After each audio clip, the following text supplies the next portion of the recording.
9h04 en direct sur TV Finance et Boursorama. L'heure de prendre le pouls de la bourse à son ouverture avec Christophe Douane, stratégiste marché chez Buy Trading. Bonjour Christophe. Bonjour.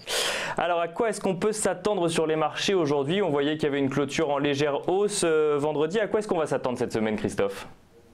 Oui, on peut déjà revenir un petit peu sur ce qui s'est passé très rapidement cet été. On n'a pas eu beaucoup de volume comme on l'avait imaginé. Août reste un mois très peu volatile.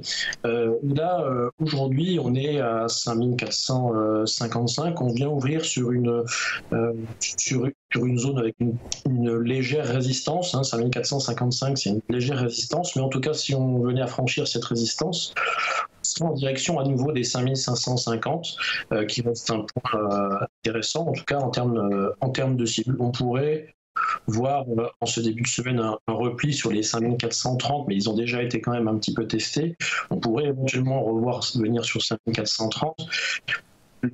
La première alerte en intraday, elle pourrait intervenir à 5370, mais pour l'instant, j'ai envie de dire, on a quand même un trend haussier qui soit très court terme ou court terme, et pour l'instant, j'ai envie de dire, les acheteurs ont la main et la direction de 550 fait largement atteignable d'ici un jour.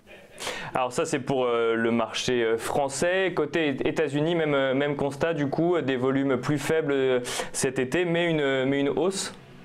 Oui, tout à fait.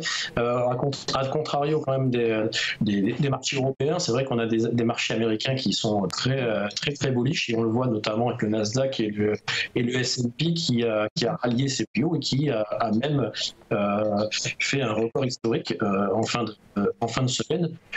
Et là, cette fois-ci, donc les Américains prennent un petit peu plus d'avance par rapport aux Européens, parce qu'ils retrouvent un vrai trend aussi, en tout cas, j'ai envie de dire, court terme, moyen terme, quoi.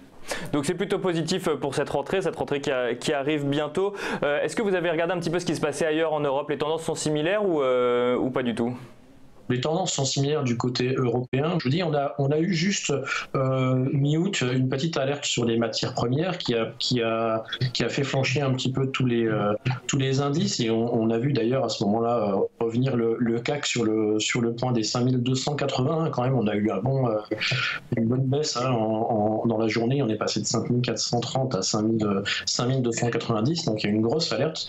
Mais depuis, j'ai envie de dire, du côté des tensions